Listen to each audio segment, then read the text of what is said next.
Hello. The review of the day is for The Borribles by Michael de Larrabeiti. Michael de Larrabeiti. Maybe. Tell me. I can't pronounce that. Tell me how I should. So this has been on my to-read shelf for a while, waiting for the perfect moment. Finally, a few days ago, I decided it was time. Had a long train journey. This was perfect for a long train journey. Very absorbing. It exceeded expectations. I don't know quite what I expected from it. I don't think I expected it to be quite as beautifully written, engaging. It manages to be amusing and tongue-in-cheek without ever launching into that slippery slope of too funny that bothers me. And I guess I would style it as either a kind of urban fantasy or magical realism. It is, depending which article you read, allegedly a kid's book or a young adult's book, and it was first published in the United Kingdom in 1967. So Michael de Larrabeiti,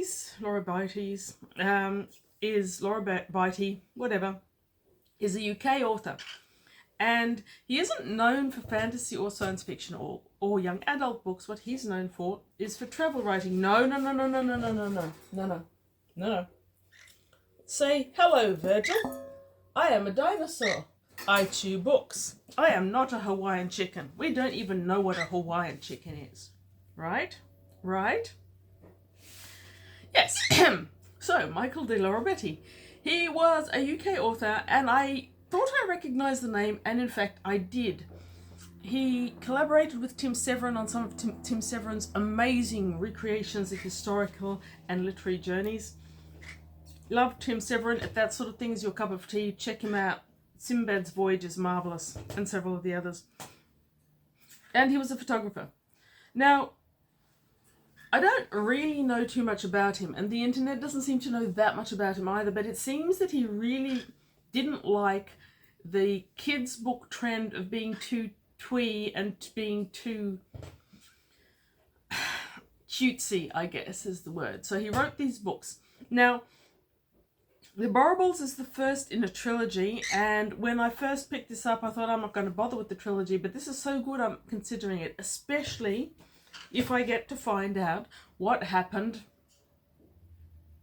to Knocker and the others. If you know, this would be a spoiler, but if you know, tell me in the comments. I want to know what happens in the other two of the trilogy. So The Borribles, urban fantasy or whatever, it's the combination of an urban, less cutesy Peter Pan and the Wombles. I'm sure anyone my age from the United Kingdom will remember the Wombles. And I'm sure anyone about my age from Australia has a 50-50 chance of remembering the Wombles. They were fantastic. And throughout reading this, I was reminded of the Wombles. And then when I was reading up on it on the internet later, I found out that the name of the head Rumbles are clear references to the Wombles. I'm getting ahead of myself, aren't I? So the Borribles, what are the Borribles? The Borribles are these street kids.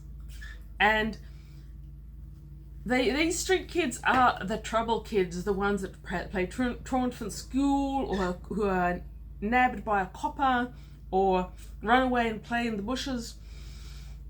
And what happens when they've done that is they sort of fade out of normal society. Their ears grow points, they become very tough, wiry, they're very intelligent, and they form their own society of the Borribles. And it seems like the Borribles have no natural lifespan. They just continue as these small, wiry, almost elfin street kids who can pass for normal kids as long as their ears are covered, and who live this wild life of freedom on the streets and in the cellars and in the deserted houses. Now, Michael de Larrabeiti, he would have been a 60s or 70s kid who did play on the streets. I'm still old enough to remember playing in streets and sneaking into deserted building sites, and we had a ball there. Totally and utterly unworkplace health and safety. I'm sure no one gets away with it now. But the world of the Borribles is a London that is seen from this perspective, that kid. Michael de Larrabeiti apparently grew up at least mostly, if not completely, in South London, Battersea, which is also the place where his main protagonist in the Borribles is from. And what you've got is that included this map. I feel like these adventures would be 100% more enjoyable if I actually knew this part of London. And since I don't know it very, very well, I last visited it when I was 18, I think. The map was invaluable. I'd have had no idea. I just about know where the Thames is. I don't know where any of these other places are. And because of that lack of time and place, when I started it, I was enjoying it, but I wasn't loving it. What I was loving was the writing. The writing is excellent. It's complex. It's well done. It is very, very non-childish and not very childlike either. The Borribles swear, and they're gritty, and they're grotty, and their lifestyle is of thievery and living in deserted cellars and so forth. It's marvellous. And not only did Larrabeiti not like the tweeness in children's stories, but apparently he went a bit too far with this one, and depending on which site you read, these were, if not banned, then at least not, they're sort of sidelined because they weren't childish or childlike enough. And at some point they may have been banned because because they all have very anti-authoritarian underlying motives. The main people who are likely to catch the Borribles are the police, the Woolies. And the second, I thought, or the third one was published in around about 85 when there were riots and everything was anti-authoritarian, and it's possible that the books weren't really picked up for that reason. So it's like Street Kids versus Police, only we've got the added element of the Rumbles. The Rumbles are kind of like giant rats, and they're about the same size as the Borribles themselves, so children up to about 12 years old, I think anything from 5 or 6 to 12, only it sounds like they become smaller and more wiry with their Borrible years.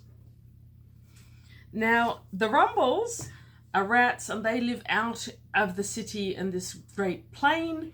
The Borribles like the cities, they don't like the outdoors, so there hasn't been too much real conflict between the two.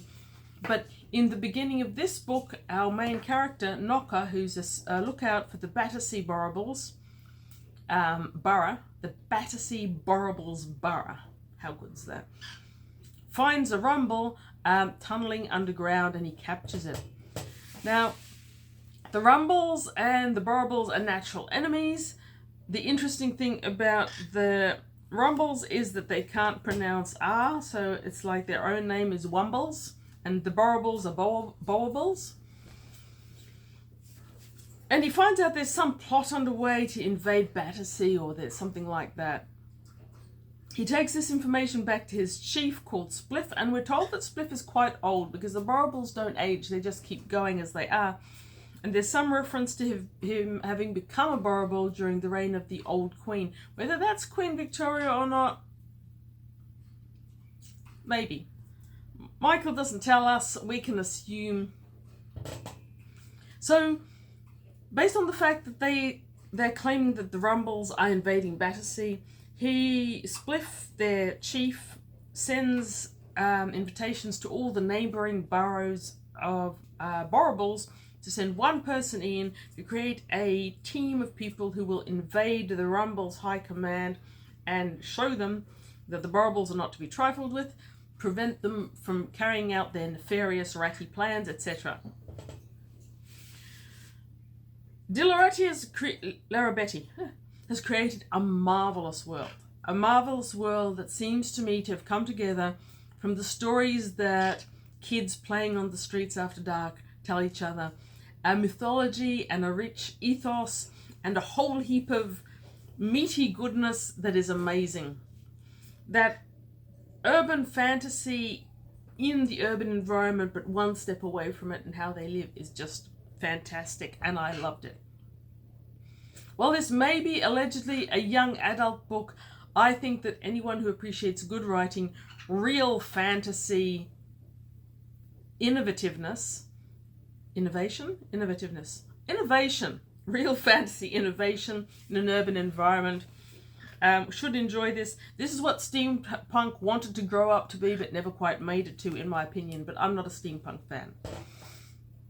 The combination of things just melds together beautifully in this. Now, part of that rich mythological concept that the Borribles have, their social... Sorry, it's still winter here. Part of their whole mythology is that a Borrible is just a Borrible, a Battersea or a Nottingham or a Wendell, to name 3 of the boroughs and tribes, until they earn their name. The way they have to earn their name is by going on an adventure, and then their name is one that's bequeathed to them due to the adventure, and from then on the story of their name is part of their own mythology. And the story of all the names and adventures is part of the whole Borrible world. So a name is really, really important.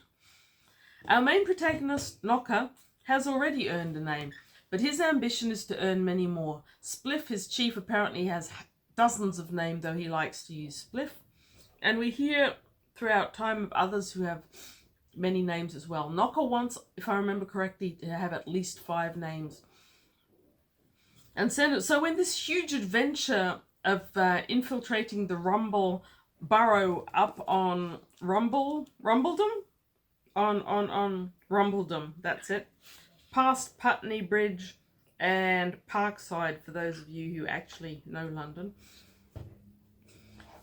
Knocker's really, really sad that he can't go. He already has this name. This adventure is too big to be given to someone who already has a name. It has to be offered first to one nominee from each borough who has to yet to earn their name. So they choose eight individuals from 8 London boroughs who send a nominee, and they choose them based on the fact that the Rumbles have the high command of 8 people, and that each one of these people is out to get one particular high command Rumble, and then their Rumble name becomes their Borrible name. So it's a great story. And it's a wise story, because if Michael de Larrabeiti was trying to write us a story in which we've got 8 characters, none of whom have a name, it's going to be a little bit tricky. But instead, these 8 are gathered together by Knocker and one other character, and they're trained to be the best of the best. The most sneaky, the most sly, the most intelligent, the best with the traditional Borrible weapon, which is a catapult, a thing that I have never actually used, but I believe that English urchins were known to use, even in Victoria's time. So they get trained for a while, and they pick out the names from the hats of which Rumble they're going to go after. And then they start out. Now, their main adventure is getting to Rumbledom and taking out the main Rumble High Command, which, according to some websites, are based very, very closely on the Womble High Command.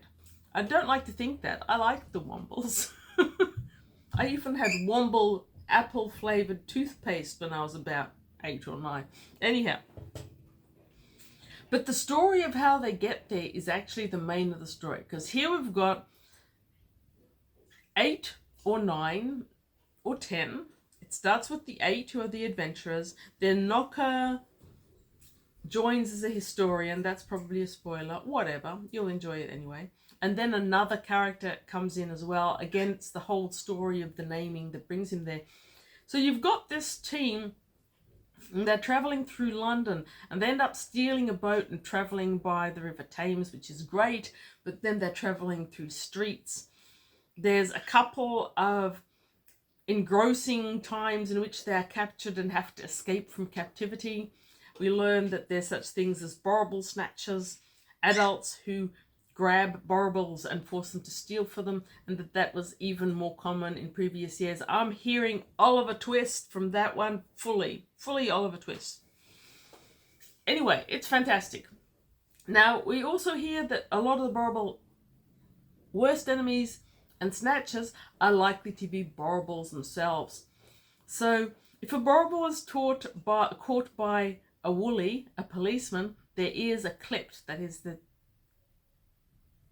I imagine it like clipping dogs' ears to make them look more alert. Horrible, bloody, and cruel.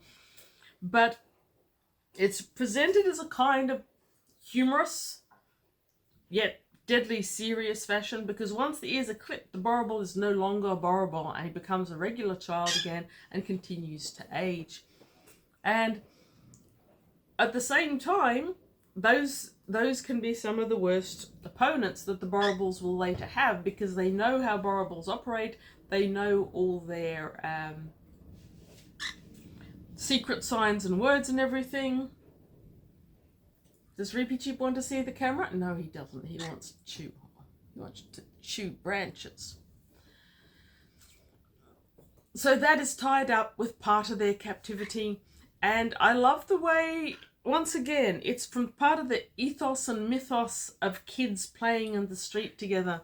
Because the clip of the ear is what you hear in older English literature. A clip of the ear was someone smack you around the side of the face for being a nasty brat or trying to steal an apple or whatever. But here it's a much more serious affair for a Borrible. We learn a little bit more about the different tribes and boroughs of Borribles, and we learn about one particular tribe, the Wendels. So one of our adventurers, Napoleon, is from the Wendels. The Wendel territory has to be passed through to get to the Rumbledom, and a whole heap of adventures ensue there. The actual adventures are suitable for kids, but I can't see this as being directed at kids or as young adults. This is directed at anyone who likes innovative writing of any age. I'd have loved it when I was 12 or 13, don't get me wrong, but I'd still have loved it when I was 20 or 22, and I still love it several decades later now. It was great. If Michael de Larrabeiti had many more books, I'd be hunting them out. Seek and read, because it's meaty, it's fun, and I do kind of want to read the other two. I think that's going to be hard. So the New York Times call them street smart feral Peter Pans, the offspring of a singular imagination, in this Ace Fantasy copy, which is, I suspect, faded. Don't know what it was meant to look like, but it's very blue. Yeah, great book.